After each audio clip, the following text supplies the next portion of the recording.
નમસ્કાર મિત્રો, આજે સીધું ને સટમાં આપણી સાથે ગિરીશભાઈ જોશી જોડાયા છે. ગિરીશભાઈ, આપનું સીધું ને સટમાં સ્વાગત છે. ધન્યવાદ. ગિરીશભાઈ આંતરરાષ્ટ્રીય બાબતોમાં નોખી વાત લઈને હંમેશા આવે છે. વરિષ્ઠ પત્રકાર તો છે જ, આંતરરાષ્ટ્રીય બાબતો, બિઝનેસ અને ઇન્ડસ્ટ્રીના એ જાણકાર છે. અને એટલા માટે અમેરિકા તરફી મીડિયા કે યુરોપ તરફી મીડિયા એ જે ગબ્બારા ચલાવે એ ગબ્બારા કેટલા પોકળ છે એ વાત પણ ગિરીશભાઈ આપણને સમજાવે છે બહુ સારી રીતે. CNN હોય કે પછી BBC હોય, એ કઈ રીતે નાચે છે અને અલ જઝીરાનો જન્મ શાને માટે થયો હતો કતરમાં, એ વાત પણ આપણે જાણીએ છીએ. કારણ કે સાચા સમાચારો અથવા તો તટસ્થ સમાચારો એ આપણને મળતા રહે. અમેરિકા તરફી કે યુરોપ તરફી જ સમાચારો અને સમાચાર માધ્યમો એ આપણને પીરસતા રહે સમાચારો એમને અનુકૂળ, એવું ન બને. એટલા માટે જ ગિરીશભાઈ તુલનાત્મક અભ્યાસ કરતા રહ્યા છે અને એ આપણને આજે જે વાત કરવાના છે ચીનના દબદબાની વાત કરવાના છે. કેટલાક માધ્યમોએ ચલાવ્યું કે સ્વિટ્ઝરલેન્ડમાંથી ઈરાનનું ડેલિગેશન નીકળી ગયું મંત્રણાઓમાંથી, પણ પછી સમાચાર આવ્યા તો એ તો મંત્રણાઓમાં છે જ. અને એટલા માટે જ અમે ગિરીશભાઈને અનુરોધ કર્યો કે આપણે આજે શી જિનપિંગના દબદબાની તો વાત કરવાની છે, પણ સાથે સાથે સ્વિટ્ઝરલેન્ડમાં શું ચાલી રહ્યું છે એની પણ થોડી ઘણી ઝલક, અને ટ્રમ્પભાઈને જે સન્નિપાત થઈ રહ્યો છે એની ઝલક એ ગિરીશભાઈ એમના વિશ્લેષણમાં આપે એવી અપેક્ષા છે. ગિરીશભાઈ, ફરી એકવાર આપનું સીધું ને સટમાં સ્વાગત છે. ગિરીશભાઈ. ધન્યવાદ ડોક્ટર સાહેબ. પહેલા તો તમે જુઓ કે મીડિયાનું અત્યાર સુધીનું જે એક કંટ્રોલ હતો એ વેસ્ટર્ન મીડિયા પાસે જ હતું. ઇન્ટરનેટ એ લોકો પાસે હતું, સર્ચ એન્જિન એ લોકો પાસે હતા. એટલે એ જે રીતે જે દેશની અંદર ઊભું કરવું હોય એ રીતે એ લોકો મેસેજીસ છોડતા થાય અને આખું એક પબ્લિક ઓપિનિયન બદલી નાખવો. એના બે ઉદાહરણ તમે નેપાળમાં જોઈ લો કે જેવો નેપાળની અંદર ગૂગલ બંધ થયું અને ટિકટોક જે ચાઇનાનું ચાલુ હતું એના ઉપર ઓરિજિનલ વર્ઝન્સ આવવા માંડ્યા તો રેજીમ ચેન્જ થઈ ગયું. આ જ પોઝિશન એ લોકોએ સદામ હુસેન માટે કરી હતી, કર્નલ ગદ્દાફી માટે કરી હતી. એટલે પબ્લિકને મગજમાં એવું નાખી દે કે તમારા જે રાજા છે એ તો આતંકવાદી છે, એ લોકો ડ્રગ્સના ધંધા કરે છે અને તમને આ લોકો એક્સપ્લોઇટ કરે. એટલે આ તો જૂની પદ્ધતિ હતી. એટલે આપે જેમ કીધું એમ અલ જઝીરા એટલા માટે જ ઊભું કરવામાં આવ્યું કે ભાઈ તમારે ફેક્ટ્સ કોણ તમને મેસેજ આપે છે. અને એના જીવાદોરી તમે જુઓ તો અત્યારે voice of United states of Africa ચાલુ થયું છે. હવે voice of United states of Africa જે છે એ પણ આ જ કામ કરી રહ્યું છે કે એ વાસ્તવિકતા જણાવે છે કે આવું નથી, આફ્રિકા બેકવર્ડ છે, આફ્રિકાની અંદર કાંઈ નથી. એની જગ્યાએ એ લોકો આખા કોમર્શિયલ મેસેજીસ આપે છે કે ભાઈ કયા કન્ટ્રીની અંદર કેટલું ડિપોઝિટ છે, એની વેલ્યુ શું છે અને અત્યારે કયો કયો કન્ટ્રી આપણા સાથે એગ્રીમેન્ટ કરી અને આપણા ડેવલપમેન્ટમાં આપણને ભાગ ભજવે. એટલે આખો ઓપિનિયન ચેન્જ થાય છે. હવે સમીકરણ તમે જુઓ તો એની અંદર બધું જેટલું ડિસ્ટર્બન્સ થઈ રહ્યું છે એની અંદર જીવાડોરી અત્યારે જિનપિંગ પાસે જ છે. એ વાસ્તવિકતા છે. આપણે જેટલું વહેલું સમજી લઈએ અને આપણે હજી લાલ આંખ દેખાડવાના ચક્કરમાં એમ કહીએ કે આપણે એને પહોંચી વળશું, વી આર ટુ ફાર. કારણ કે જ્યાં આપ એક સિંક્રોનાઇઝેશન જુઓ કે મે ની અંદર આપણે એપ્રિલ 2025માં જેવા ટેરિફ લાગ્યા ચાઇના ઉપર તો એપ્રિલ 2025માં ચાઇનાએ એક્સપોર્ટ કંટ્રોલ લોસ જાહેર કરી દીધા. એણે એમ કહી દીધું કે જેટલા પણ એક્સપોર્ટ થશે ચાઇનાથી એના માટે તમારે એકચ્યુઅલ યુઝર લાયસન્સ જોશે અને એકચ્યુઅલ મોકલે કોને છે અને ઈ શું શેમાં વાપરવાનો છે. એકચ્યુઅલ યુઝર અને એકચ્યુઅલ યુઝનો સર્ટિફિકેટ નહીં મળે ત્યાં સુધી તમને એક્સપોર્ટની પરમિશન નહીં મળે. અમેરિકન કંપનીઓ ત્યાં કામ કરી રહી હતી એટલે ઈ લોકો પર પણ દબાણ આવ્યું કે ભાઈ હવે એની અંદર તમે જો તો મેક્સિમમ કંપનીઓ જે ફસાણી એમાં BMW, સુઝુકી, ફોર્ડ અને ઇવન આપણો ઇન્ડિયા બજાજ ઓટો. હવે અને તમે જો વચમાં એક એવા સમાચાર આવ્યા હતા કે રશિયાએ આખા દુનિયામાંથી વોશિંગ મશીનો ઇમ્પોર્ટ કર્યા અને જે ભાવે મળ્યા અને જેવા મળ્યા. પછી એ લોકોને ખબર પડી કે યુક્રેન વોરની અંદર જે ડ્રોન યુઝ કરતા હતા એની અંદર જે ટાઈમર્સ હતા, કારણ કે સેન્કશન લાગ્યા રશિયા ઉપર, તો એ ડ્યુઅલ યુઝના ટાઈમરો વોશિંગ મશીનમાં હતા, એટલે બહુ હોશિયારીથી એને વોશિંગ મશીન ઇમ્પોર્ટ કરી લીધા અને એના ટાઈમર એને ડ્રોનમાં વાપર્યા.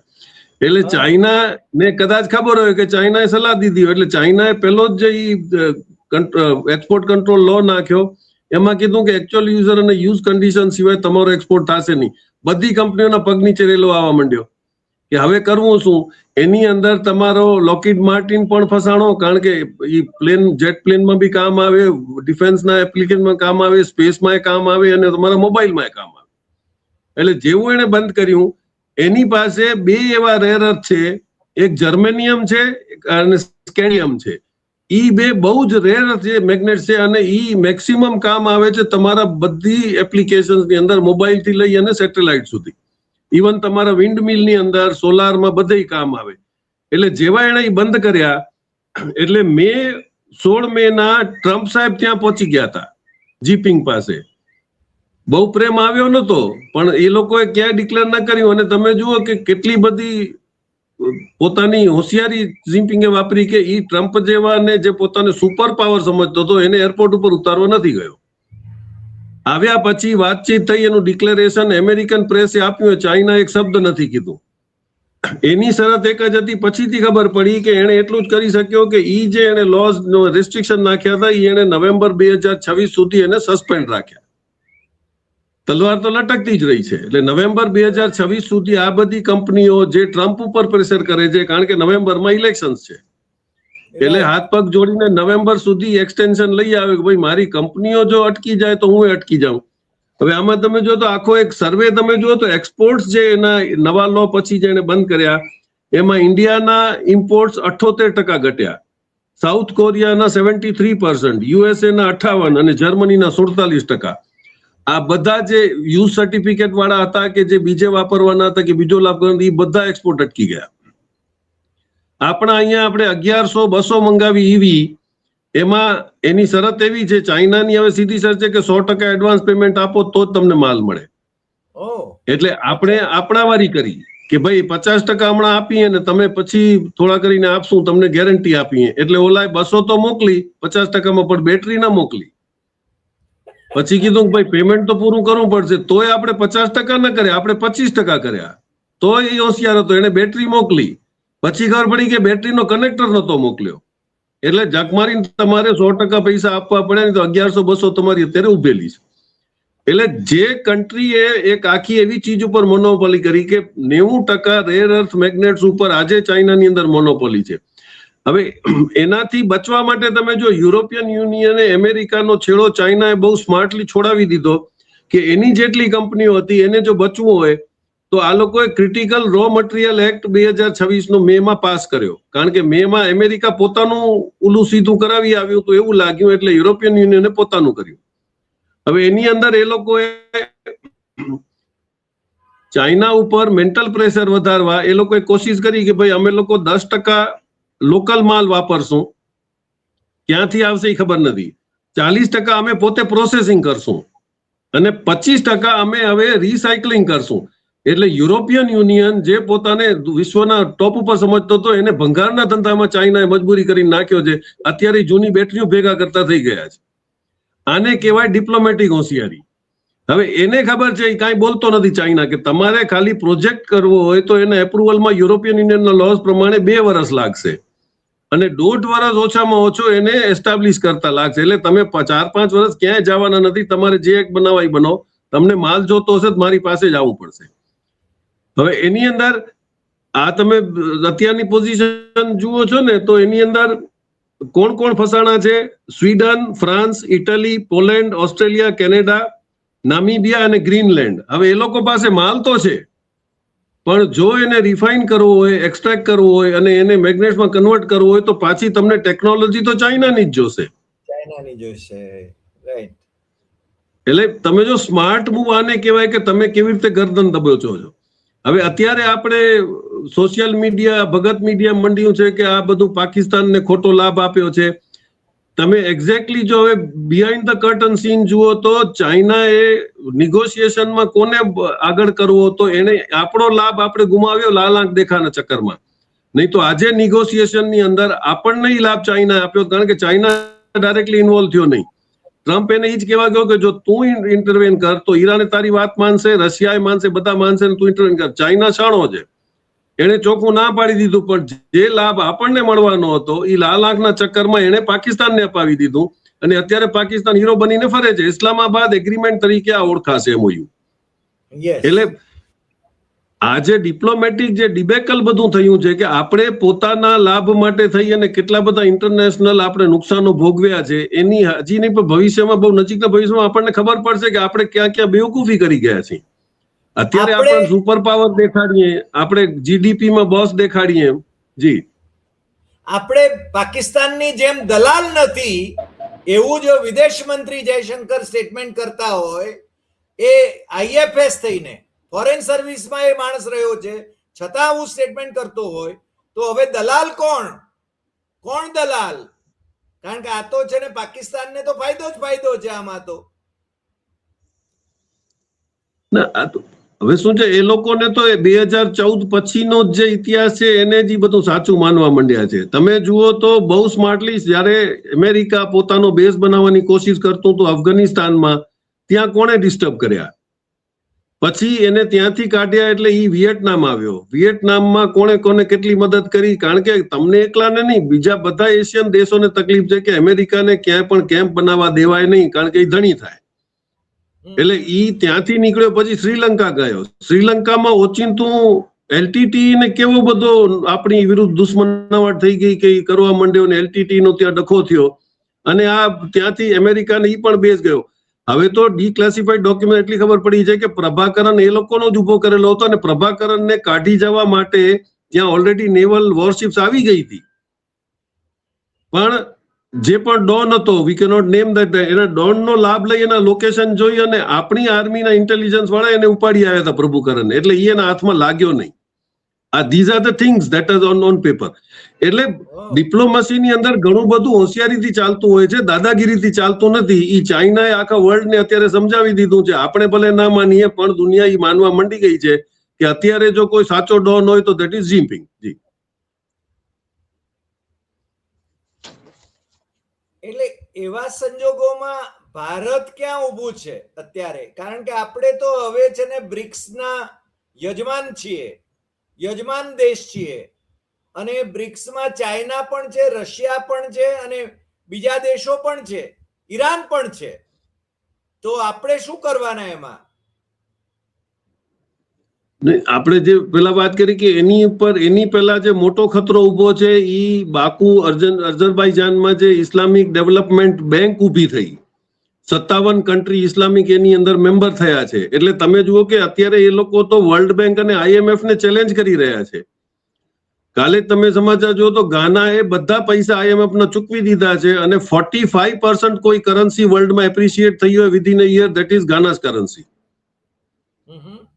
50% એની એપ્રિસિએશન. તમે માનો છો કે શું કર્યું? એટલે એને IMF ના પૈસા ચૂકવી દીધા, અને પોતાનો ગોલ્ડ હતો જે બુર્કિના ફાસોએ પણ કર્યું, અને આ લોકોએ કર્યું કે પહેલા તમે નીકળો, સોનું અને રેરર તમને મળશે નહીં.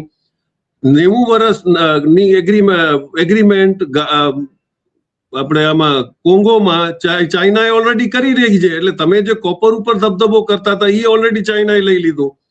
અને એની થિયરી બહુ સિમ્પલ હતી કે હું તમને ડેવલપમેન્ટ કરી આપું, પૈસા નથી આપવાના, એની જગ્યાએ હું તમને રેર તો તમે મારા સાથે એગ્રીમેન્ટ કરો. 50% આફ્રિકન કોન્ટિનેન્ટની અંદર ઓલરેડી ચાઇના ઘૂસીને બેઠું છે. એટલે એનો ફ્યુચરના સોર્સ પણ બંધ કર્યા. આજે પણ તમે જુઓ તો કેન્યામાં ડિસ્ટર્બન્સ જે ફ્રાન્સ કરી રહ્યું છે, કારણ કે એમને તો દાદાગીરી કરીને જ બેસવાની એક ટેવ છે. હવે એ નમી નથી શકતા, એટલે નીચલી વાટ પકડવી નથી. એટલા માટે આ તકલીફ છે કે ચાઇનાએ બહુ હોશિયારીથી ત્યાં ઇકોનોમિકલ ડેવલપમેન્ટની વાત કરી છે. એની સામે ઇસ્લામિક ડેવલપમેન્ટ ભેગું થાય છે. અને ડિસેમ્બરની અંદર ટર્કીમાં એમની મીટિંગ છે મોટા મોટી, જેની અંદર લગભગ બધા હેડ ઓફ ધ સ્ટેટ્સ મળવાના છે. એટલે ઇસ્લામિક ડેવલપમેન્ટ બેંક જો કાલે એમ કહી દે કે જેટલા IMF વર્લ્ડ બેંકના ગ્રાહકો છે પૈસા ચૂકવી દે, અમે તમારી લોન રિએમ્બર્સ કરવા તૈયાર છીએ, તો શું પરિસ્થિતિ વર્લ્ડ બેંકની એની થશે એ જાણી લઈએ. એટલે ફક્ત હવે મેન્યુફેક્ચરિંગની અંદર નહીં, તમારી ઓઇલ ઉપરની મોનોપોલી ખતમ થઈ. તમે વેનેઝુએલા લીધા પછી તમારો ટાર્ગેટ ઈરાન હતો, ઈરાકની તમે પોઝિશન જુઓ તો અત્યારે ઈરાકનો બધો ઓઇલનો પેમેન્ટ અમેરિકા જાય છે અને એનો પેમેન્ટ પ્લેનમાં કેશમાં ન્યુયોર્કથી આવે છે. પગાર કરવાના પૈસા પણ અત્યારે ઈરાકને દેતા નથી. એટલે આ જ પરિસ્થિતિ ઈરાનમાં કરવા માંગતા હતા, પણ ઈરાન એ લોકોથી વધારે શાણો હતો ને એમનું ઇન્ટેલિજન્સ પણ પાવરફુલ હતું. એ વખતે એક જ તકલીફ હતી કે પેરેલલ ન્યૂઝ પ્લેટફોર્મ્સ નહોતા. સદામ હુસેનને તમે કર્યું. આજે તમને ખબર પડે છે કે ભાઈ કર્નલ ગદ્દાફીને પણ એટલે મારી નાખ્યો કે એને કીધું કે આફ્રિકાની કોમન કરન્સી કરો અને ગોલ્ડ બેઝ કરો, એટલે એને પતાવી નાખ્યો. સદામ હુસેને કીધું અમારી રિફાઇનિંગ થશે અને અમે રિફાઇનરીમાં વેચશું, તો એને પતાવ્યો. એટલે આ લોકોને જે સિસ્ટમ હતી કે તમને પડોશીને ડરાવો, તમને હથિયાર વેચો, તમારા જ ખર્ચે અમે લડીએ, અને એ પરિસ્થિતિ અત્યારે એની ગલ્ફમાં થઈ રહી છે. પણ હવે જે સિસ્ટમ ઊભી થઈ છે એની અંદર તારા હથિયારો કારગર નથી. કાલે યુએઈએ સાઉથ કોરિયાથી મેક્સિમમ ડિફેન્સના ઇક્વિપમેન્ટનો સોદો કર્યો. એનો મતલબ એ થયો કે પેરેલલ માર્કેટ બીજી ઊભી થઈ રહી છે. એટલે હવે જો તમને સાધન જોતા હશે તો તમને રશિયાએ દેશે, ઈરાને દેશે, તમને પાકિસ્તાનમાં પણ એ લોકોએ પ્લેનો બનાવવાના ચાલુ કર્યા રશિયાએ. એટલે તમે વિચાર કરો કે ચાઇનાએ, એટલે જે લાભ એક મતલબનો જે આપણે લેવાનો હતો, આપણે એમ કે અણી ચૂક્યો વાણીઓ 100 વર્ષ જીવે, એ અણી ચૂકવાની શરત હતી જે આપણે ચૂક્યા. કારણ કે જો ઈ કરવા જાત તો કદાચ આપણા ભગતો આપણને પાકિસ્તાન કે ચાઇનાનો એજન્ટ કે. આ જ પરિસ્થિતિ જુઓ કે ચાઇનાને લાભ આપવાનું કારણ એક જ હતો કે અત્યારે એનો જે ગ્વાદર પોર્ટ છે એના સાથે BRI લિંક થઈ અને એ બધા કન્ટ્રીઝ એમાંથી કમાવા માંડ્યા છે. એટલે અત્યારે BRI રૂટ ઉપર જેટલા કન્ટ્રી છે એ કોઈ પણ અમેરિકા કે યુરોપના ખોળે હવે જઈને બેસે નહીં તો એમની કમાઈ બંધ થાય. અને એને છેડવાની કેપેસિટી અત્યારે યુરોપ કે અમેરિકામાં નથી કે એની કોઈ રેલવે લાઈન કે પાઇપલાઇન તોડી શકે, જે ધમકી ચાઇનાએ ઓલરેડી દઈ દીધેલી છે. એટલે ચોખ્ખું દેખાય છે, પણ હવે આપણે શું કરશું એ ખબર નથી. ગિરીશભાઈ, મને એક બીજો પ્રશ્ન થાય છે કે અત્યાર સુધી અમેરિકા દુનિયાના ફોજદાર તરીકે અથવા તો કોન્સ્ટેબલ, તમારા શબ્દોમાં કહીએ તો કોન્સ્ટેબલ તરીકે એ કામ કરતું હતું, દાદાગીરી કરતું હતું. હવે છે ને એટલે આવતા દિવસોમાં ચાઇના, અને ખાસ કરીને અત્યારે જો નામ દઈને કહેવું હોય તો શી જિનપિંગ, એની દાદાગીરી દુનિયાએ સહન કરવાની આવશે. તમે જો બેના એપ્રોચની અંદર ફરક છે. ચાઇના એ તમારાથી ઝઘડો ક્યાં બી નથી કર્યો. આજે આપણે આ સાઈડે બેસીને આપણે દેશભક્ત લાગીએ એટલે આપણે વાત કરીએ. આપણે આગળ ડિસ્કસ કર્યું છે કે એને પોતાની સિક્યોરિટી કરવી જરૂરી છે. આપણે આગળ ડિસ્કસ કર્યું કે જ્યારે શેખ હસીનાનું રેજીમ ચેન્જ થવાનું હતું ત્યારે એને આગલા દિવસે ઇન્ફોર્મેશન આપી કે સેક્રેટરી ઓફ સ્ટેટ ડોનાલ્ડ લુ આવ્યો છે અને એને મને ધમકાવ્યો છે કે સેન્ટ માર્ટિન આઇલેન્ડ ન દઉં તો હું તમારું રેજીમ ચેન્જ કરીશ. આપણે શું એની મદદ કરી? રાતના 3 વાગે ચાઇનીઝ ડિપ્લોમેટ ચાર્ટર્ડ ફ્લાઇટ થી આવી અને ઢાકામાં શેખ હસીનાને મળે છે. પછી એને જો કાલે સેન્ટ માર્ટિન મળે તો સેન્ટ માર્ટિનને ધમકાવવા માટે ચાઇના પાસે શું? આપણે તો સપોર્ટ આપ્યો નહીં. એટલે એણે ઇન્ડિયન બોર્ડર પાસે એક મોટો સ્ટેશન બનાવીને રાખ્યો કે 500 કિલોમીટરની અંદર હું તમારી મિસાઇલથી શિપો ઉડાડી શકું. એ એક કોન્સેપ્ટ હતો, એક ફિયર કોન્સેપ્ટ ઉભો કરવાનો હતો. તો આપણે કીધું કઈ ગુસ્યા. 1962 પછી પણ ચાઇના તો છેલ્લા 20-25 વર્ષમાં તો સુપર પાવર થઈ ગયો હતો, ત્યારે એને કેમ ડિસ્ટર્બ ન કર્યો? પછી આપણે લિંબુનીનો આપણે ડિસ્કશન કર્યું કે ઇન્ટરનેશનલ એરપોર્ટ એને BRI ઉપર એને ચાઇનાએ બનાવ્યો, એમાં આપણે કોઈ લેવા દેવા નતો, પણ આપણે એને પણ ડિસ્ટર્બ કરવા ગયા. એટલે આપણી એટીટ્યુડ એવી છે કે આપણે, કારણ કે એટલું જ જો બધું તમારું ઇન્ટેલિજન્સ હોય તો અત્યાર સુધીમાં તો તમે એ બધા ઇન્ફિલ્ટ્રેટર્સને પકડી લીધા, જે પુલવામામાં કે પહેલગામમાં કે જે બધા ડખા થયા, તમારો NIA શું કરી રહ્યું છે?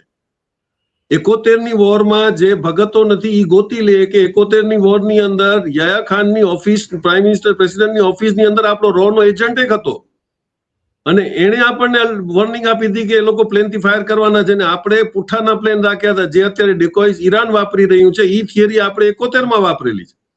એટલે ડિકોઇઝ ઉભી રાખ્યા, 12 મેરે ફાયર કરીને હાલ્યા કે આપણો એકે પ્લેનનું નુકસાન ન થયું. ઈ એટીટ્યુડ હતો ને ઈ કેપેસિટી હતી ઇન્ટેલિજન્સની. અત્યારે તમને પુલવામામાં એટેક કરીને જાય છે, પહેલગામમાં તમારે 250 કિલોમીટર અંદર આવીને આતંકવાદી મારીને હાલ્યા જાય છે. એટલે આ બધું તમારા વર્તવ્ય ઉપર શક પેદા કરે છે કે હકીકતમાં જો એટેક થયા હોય. અને તમે આખા બધા એટેક, હમણાં કોકે એક જણે આખો લિસ્ટ આપ્યો હતો કે જ્યારે પણ હિન્દુસ્તાન ઉપર મોટા એટેક થયા ત્યારે ભાજપની સરકાર કેમ હતી? એને મોટો ક્વેશ્ચન માર્ક મૂક્યો છે કે પાર્લામેન્ટ ઉપર એટેક થયો કે તમારા એરબેઝ ઉપર થયો ત્યારે બધું શું કામ?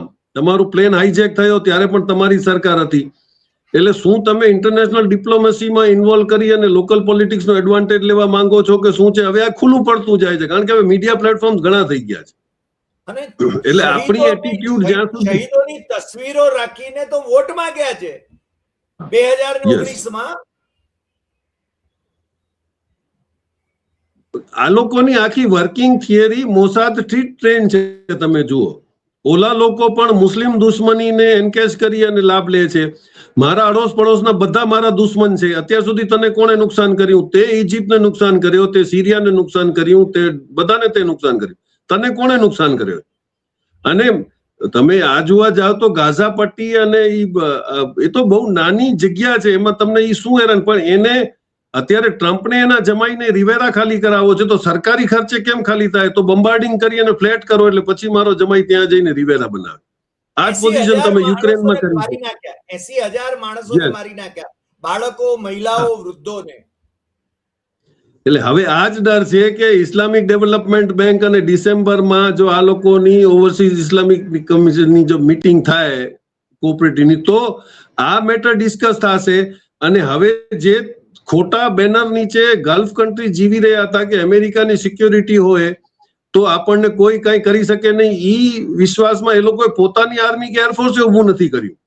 તો હવે તમને અમેરિકાથી નહીં, હવે તમને ઈરાનથી ડર લાગે છે. અને ઈરાન પાસે જે સ્ટેટ ઓફ હોર્મોન્સનો મોટો જે હથિયાર છે એને તો તમે તોડી શકવાના નથી.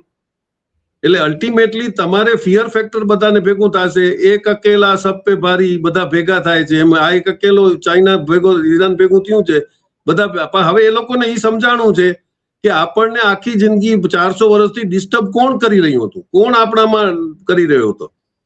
દુબઈને ગમે એમ કરીને બ્લેકમેલ કરીને અબ્રાહમ એકોર્ડમાં નાખ્યો ત્યારે સાઉદી અરેબિયા નારાજ હતું. એક બહેરેન અને યુએઈ બે ભેગા હતા. કતર પણ નારાજ હતો. અને એ લોકોને ખબર હતી કે ઇઝરાયલ જેવો જે રોગ છે એ આપણી વચમાં લાવીને રખાય નહીં, જ્યારે આપણે તો એમના ભેગી ભાઈબંધી કરીએ છીએ. એટલે ફક્ત તમે એક એન્વાયરમેન્ટ જોઈ લો કે કાલે પાકિસ્તાન બળુકો થાય છે ચાઇનાના લીધે અને મોટો નિગોશિએટર થાય છે. ઈ પણ ઇસ્લામિક ડેવલપમેન્ટ બેંકનો એક મેમ્બર છે.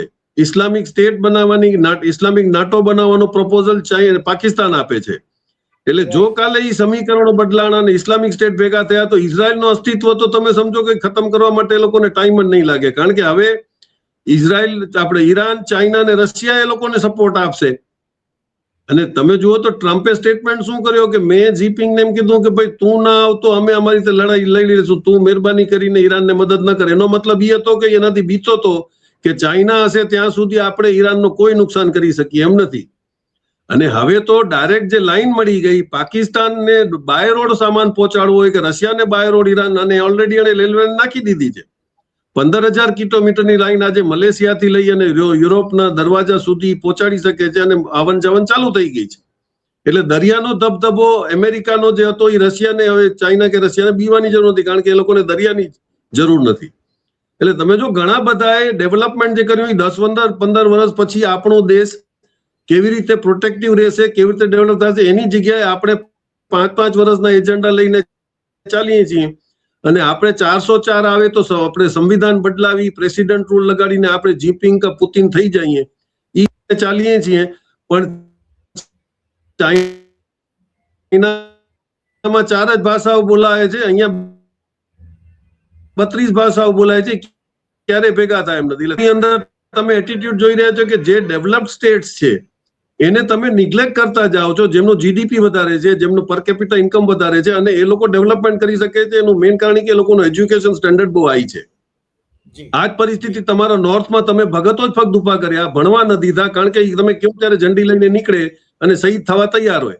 એટલે તમારી જે ડર્ટી પોલિટિક્સ હતી એ જ હવે અત્યારે તમારી સામે આવીને ઉભી રહી છે. તમે કેમ ટેકલ કરશો, ગોડ અલોન નોઝ. જી રાઈટ. ગિરીશભાઈ, આજે આપે જે વિશ્લેષણ કર્યું, મને લાગે છે કે ન્યૂ વર્લ્ડ ઓર્ડર એનો બાદશાહ આમ તો શી જિનપિંગ હવે આપણે સ્વીકારવો પડે એમ છે, પરંતુ એનો એપ્રોચ અમેરિકાના વલણ કરતા જ સાવ જુદો છે. એ બાબત પણ તમે સમજાવી. અને આવતા દિવસોમાં આખો અમેરિકાની જે દાદાગીરી હતી એ જેને કેટલી ખતમ થઈ રહી છે એના સંકેતો પણ હવે મળી રહ્યા છે. ટ્રમ્પભાઈ પણ રાજકીય દ્રષ્ટિએ એ લાભ લેવા માટે અત્યારે ધમપછાડા મારી રહ્યા છે, પરંતુ આવતા દિવસોમાં તો ચીન ધારે એ કરી શકશે એવું લાગ્યા વિના રહેતું નથી. મને લાગે છે ચીનને જોવાની દ્રષ્ટિ અને આફ્રિકાના દેશોએ પણ જે પોતાના સંસાધનો છે એ સંસાધનો પર પોતે જ કબજો મેળવીને ચીનની મદદથી કઈ રીતે વિકાસ સાધી શકાય એની જે વાત એણે સ્વીકારી છે એ યોગ્ય દિશામાં છે. અને તમે જેમ કહો છો એમ કે આપણે લાલ આંખ બતાવવામાં જ આપણે રહી ગયા અને પાકિસ્તાન એ છે ને હવે મને લાગે છે ત્યાં સુધી દુનિયામાં એક ડંકો વગાડે છે એટલું તો હવે કબૂલ કરવું પડશે, કારણ કે પેલા 2 જણાની સિગ્નેચર છે ટ્રમ્પની અને ઈરાનના પ્રેસિડેન્ટની, એની નીચે પાકિસ્તાનના પ્રાઇમ મિનિસ્ટરની સહી છે. આ જે ઇસ્લામાબાદ MOU જે છે એ જેના ઉપર હવે શાંતિ વાર્તા ચાલી રહી છે, 60 દિવસમાં એ પાછું એનો ઉકેલ આવે એવી શક્યતા છે. આજે આપ અમારી સાથે જોડાયા બદલ આપનો ખૂબ ખૂબ આભાર. ફરી મળીશું નવા એપિસોડમાં નવા વિષય સાથે. નમસ્કાર.